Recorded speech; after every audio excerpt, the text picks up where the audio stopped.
Voilà, c'est tout simple, hein, il suffit de demander. En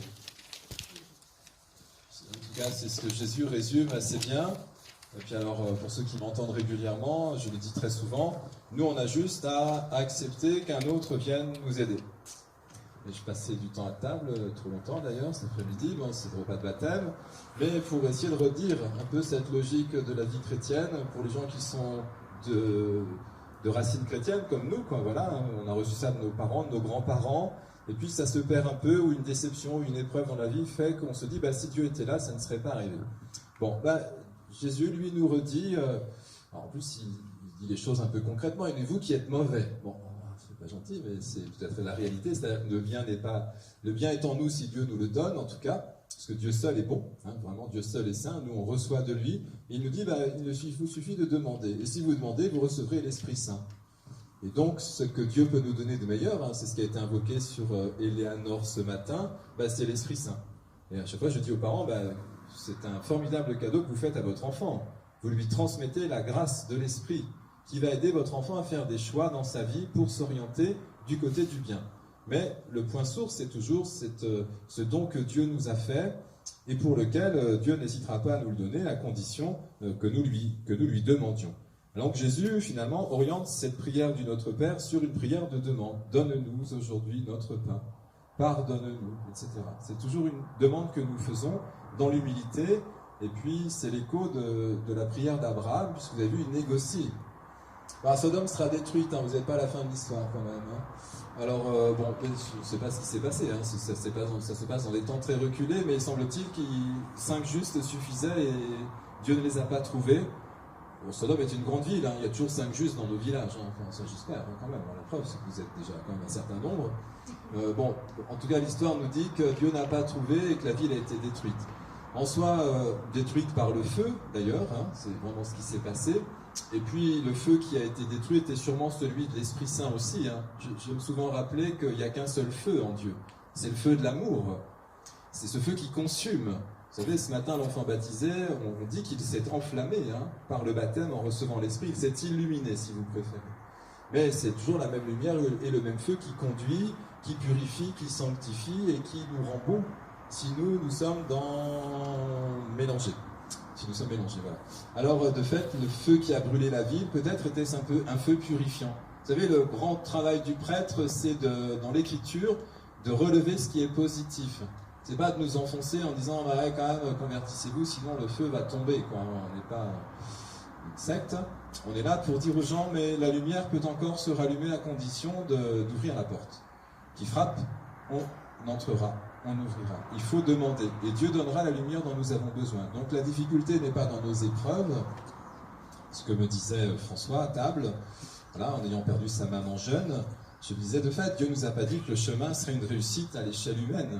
Tant mieux, hein, si nous vivons jusqu'à plus de 100 ans. Mais ce n'est pas le programme, quoi. Dieu nous dit, fais-moi confiance, quoi qu'il arrive, je saurai te conduire un peu plus loin sur le chemin parce que je pourrai te rejoindre. Et c'est ça notre conversion essentielle.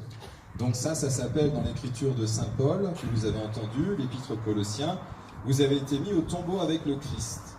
Et oui, il n'y a pas de je cherche mon mot, il n'y a pas de berger si jamais nous n'acceptons pas que le berger rencontre son troupeau ou la brebis que nous sommes, hein, ce que dit Jésus, mais c'est toujours une mort. C'est une mort symbolique, mais pour qu'un autre puisse vous rencontrer, vous le savez très bien, ça nous demande un laisser-faire, et ce laisser-faire, c'est le baptême de ce matin. Hein. Les parents auraient pu capturer leur enfant, ils ont dit, nous on présente Éléanore au baptême. Donc ils ont frappé à la porte du presbytère pour dire, est-ce qu'on peut baptiser notre enfant? Et souvent les gens, ils arrivent humblement parce qu'ils ne pratiquent pas beaucoup. Ils ont toujours peur qu'on leur dise, mais je ne vous vois jamais à la messe, je ne vous connais pas, vous voulez baptiser votre enfant. Évidemment, ça ne fonctionne pas comme ça. Le fait que la personne accepte de demander à l'Église et à Dieu, à travers le prêtre, hein, un sacrement pour leur enfant, c'est qu'il frappe à la porte, c'est qu'il demande l'Esprit Saint. Et c'est une mort.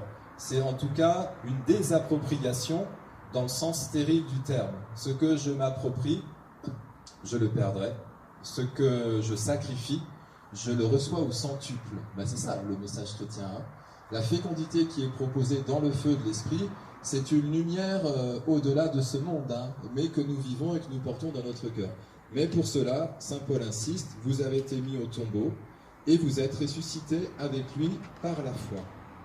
La foi, c'est ça, hein. Je te fais confiance malgré les épreuves. Je te fais confiance parce que de belles choses se réalisent dans ma vie, dans ma famille. Voilà, heureusement, il y a quand même de la lumière dans nos parcours, hein. Nous ne sommes pas que dans la nuit, mais la nuit n'est pas un problème. La nuit est l'occasion de nous tourner vers la lumière, de frapper, de chercher, et Dieu saura éclairer notre nuit. C'est tout simple, hein, vraiment, je sais bien, je vous raconte tout le temps la même chose, hein, pour ceux qui m'entendent souvent, mais c'est le chemin, donc il n'y a pas 36 explications. Alors saint Paul insiste, vous étiez morts. Ce n'est pas la même mort dont il s'agit là, hein. Vous étiez morts parce que vous aviez commis des fautes. Vous avez bien compris que si nous demandons pardon au début de la messe, c'est que nous sommes limités, pécheurs, on dit. Voilà. Mais pécheurs en action de grâce parce que Dieu pardonne, dans l'esprit. Parce que son amour est miséricordieux. Donc nous étions morts dans le sens fermé à l'amour de Dieu, qui relève, qui guérit, qui pardonne, qui embellit, qui accomplit. Donc c'est une mort, là c'est la vraie, hein, pas la mort physique, hein, la mort spirituelle. Et parce que vous avez accepté le baptême, saint Paul ajoute, il nous a pardonné toutes nos fautes, il a effacé, le Christ, hein, le billet de la dette qui nous accablait en raison des prescriptions légales qui pesaient sur nous. Il l'a annulé en le clouant à la croix. Je viens de clouer sur la croix ce matin, Eleanor. Ah, pas que moi, hein. C'est la famille, l'assemblée réunie. Et particulièrement, papa, maman, parrain, marraine, nous on fait tous une croix sur le front de l'enfant. Donc il y a vraiment une crucifixion qui se fait. Et vous comprenez bien la symbolique qui est derrière. C'est nous ouvrons l'espace en tant que parents à notre enfant pour que l'Esprit Saint puisse sanctifier et faire naître l'enfant dans sa réalité éternelle, hein, l'enfant de Dieu qu'il devient. Mais c'est par la croix, c'est le chemin, et cette porte est étroite selon nos résistances. Voilà.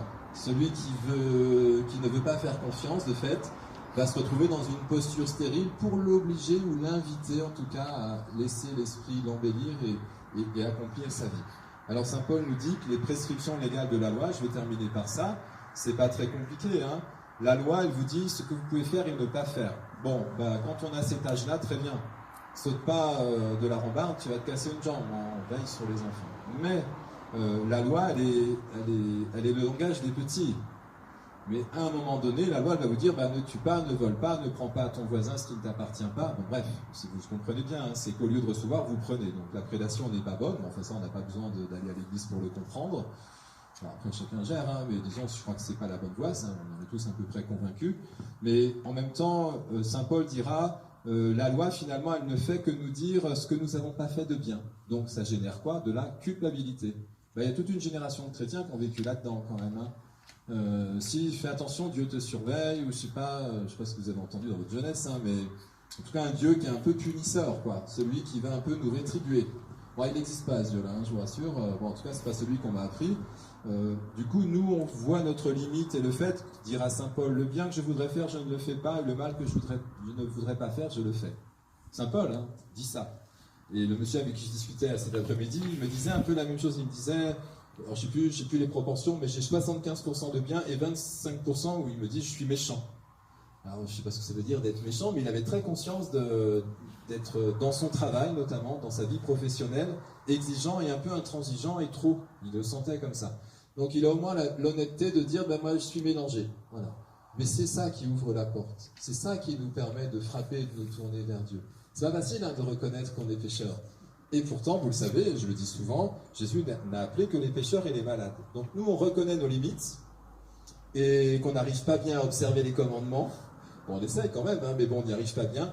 Et alors, je discutais pour finir avec une autre personne qui était à table avec moi, piquée de spiritualité bouddhiste, semble-t-il, je ne sais pas trop, un truc d'Orient, quoi. Et je lui disais, mais nous, on n'est pas les bouddhistes. Pourquoi? Parce que nous, on sait qu'on n'y arrive pas bien. Et on demande à Dieu de nous aider. Alors que le bouddhiste, il va essayer de purifier son karma, comme on dit, ça veut dire il va essayer de poser des bonnes actions en espérant une meilleure réincarnation. Mais ça, c'est pas le langage de l'Église chrétienne. Nous, on sait qu'on est pécheurs, fragiles, voilà, depuis notre enfance, et on l'est toujours même à l'âge adulte, et c'est ça qui nous permet de nous ouvrir, de frapper à la porte, et Dieu ouvrira cette porte de la miséricorde pour nous, quoi. Du coup, c'est assez simple. Et peut-être trop simple pour certains qui aimeraient réussir par leurs propres moyens à accéder au royaume des cieux. Ben non, Jésus n'y a pas accédé seul. Son Père a ouvert cette porte devant la détresse qui était la sienne, on sait, hein, c'est celle de la croix, et il est entré dans la résurrection. Et nous qui portons nos défunts aussi, voilà, à la sortie de la matrice, comme on dit, nous disons notre limite, notre tristesse, et nous confions par notre foi ceux que nous aimons à Dieu pour qu'il les fasse naître. Et c'est à l'autre bout ce que j'ai célébré pour Eleanor ce matin, puisqu'elle est entrée dans la mort du Christ pour avoir part à ses résurrections. Mais il a fallu un sacrifice, il n'y a pas le choix, quoi. Alors voilà, que ce langage se perde pas trop vite, parce que notre création est belle, on a la chance d'avoir un super panorama là, pour la messe. Tout est à vous, mais vous êtes au Christ et le Christ est à Dieu. Alors voilà, que ça ne se transforme pas en terrain de prédation, mais que nous soyons des bons gérants de la vie qui nous est confiée, comme celle de notre création. Et puis, en reconnaissant le donateur, nous saurons l'embellir et lui donner toutes ses harmoniques et sa beauté pour nous-mêmes, voilà, celles et ceux que nous aimons, les générations qui suivent, etc. Amen.